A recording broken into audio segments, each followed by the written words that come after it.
konteks pendidikan. Pilar berarti tiang penguat atau dasar pokok yang menopang seluruh bangunan sistem pendidikan.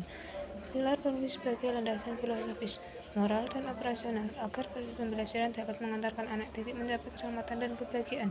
Tanpa pilar yang sudah kuat, sistem pendidikan yang mudah goyah menghadapi perubahan zaman.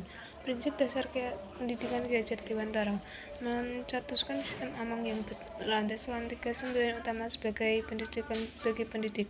Ingar sung tulodo, ditebang memberi teladan, seorang pendidik harus menjadi panutan, baik dalam sikap, moral maupun intelektualitasnya. Ingmatio mangun kerja, di tengah membangun prakarsa atau semangat, pendidik harus mampu menciptakan lingkungan belajar yang interaktif, membangkitkan ide dan motivasi peserta didik untuk terus berkarya. Tuturi Hindayani di belakang memberi dorongan. Pendidikan harus memberikan kekuasaan, kemandirian, dan dukungan moral agar siswa berani berjalan mengevaluasi potensinya.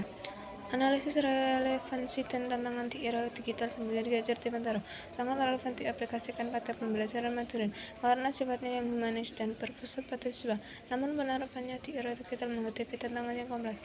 Pembelajaran daring Ingmatu Mangun Kerso, relevansi guru dapat memanfaatkan platform digital untuk memfasilitasi diskusi kolaboratif yang interaktif.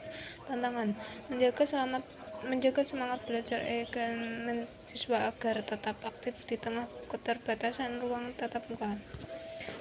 Literasi digital dan karakter pribadi Ingar sung tulodo, referensi guru menyatakan penguatan teknologi secara bijak, produksi, dan beretika. Tantangan pengaruh negatif internet seperti penyebaran disinformasi dan konteks tekstutif yang sering kali lebih menarik perhatian siswa daripada nilai-nilai ketelatenan konvensional. Peran guru sebagai fasilitator. Tuturi Handayani, preferensi guru bertindak sebagai pendamping yang mengarahkan siswa untuk belajar mandiri menggunakan sumber digital. Tantangan guru dituntut untuk terus mendapatkan keterampilan digital agar tidak tertinggal dan fleksibel siswanya sendiri. Refleksi menjawab persoalan pendidikan nasional. Pendidikan nasional ini sangat kerap dihadapkan pada tantangan dari moral, penyeragaman sistem, dan krisis literasi.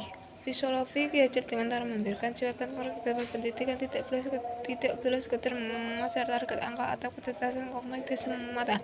Dengan mengembalikan keteladanan guru Ingarso ing tulodo dan kemerdekaan anak untuk berkolaborasi, Tuturi Handayani, sistem pendidikan dapat mencetak generasi yang tidak hanya mahir secara teknologi, tapi juga memiliki karakter tangguh, budi pekerti luhur, dan kemandirian. Prinsip ini mendasari esensi pendidikan adalah menuntut kodrat anak agar menjadi manusia kontekstualis makna. Contohnya aktual, implementasi kurikulum Merdeka melalui proyek pelajar P5.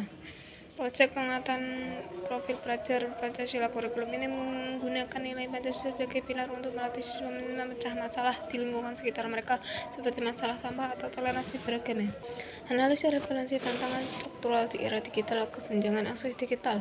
Analisis prinsip Tuturi Handayani, sulit berjalan optimal jika ada ketimpangan infrastruktur internet antara kota besar dan daerah 3T, tertinggal, terdepan, dan terluar. Contoh aktual, saat pembelajaran daring atau hibrida, siswa di pelosok daerah harus mendaki bukitnya hanya untuk mencari sinyal demi mengunduh materi, membuat proses merdeka belajar menjadi terhambat secara struktural. Fenomena cyberbullying dengan degradasi moral. Analisis kebebasan di dunia maya tanpa penguatan karakter Ingar sung tulodo memicu krisis moral baru digital. Contoh aktual, meningkatnya kasus perundungan cyberbullying antar siswa di media sosial atau grup obrolan. Hal ini membuktikan bahwa literasi digital di Indonesia baru sebatas kemampuan teknologi menggunakan gawe, belum menyentuh era digital. Refleksi soal terhadap persoalan nasionalis kontekstual. Masalah utama pendidikan kita saat ini adalah mekanisme pendidikan di mana kelulusan hanya diukur dari angka nilai ujian atau sertifikat formalis. Contoh aktual, sosial filosofi Ki Hajar Dewantara menjawab ini bahwa mendorong asesmen yang lebih humanis daripada menghukum siswa yang gagal dalam teks matematika tertulis. Pilar ini mendorong guru mengevaluasikan siswa tersebut jika ia memiliki kecerdasan diagnostik yang tinggi, misalnya di bidang olahraga atau kecerdasan emosional yang baik. Pendidikan nasional harus kembali memanusiakan manusia, bukan mencetak robot pekerja.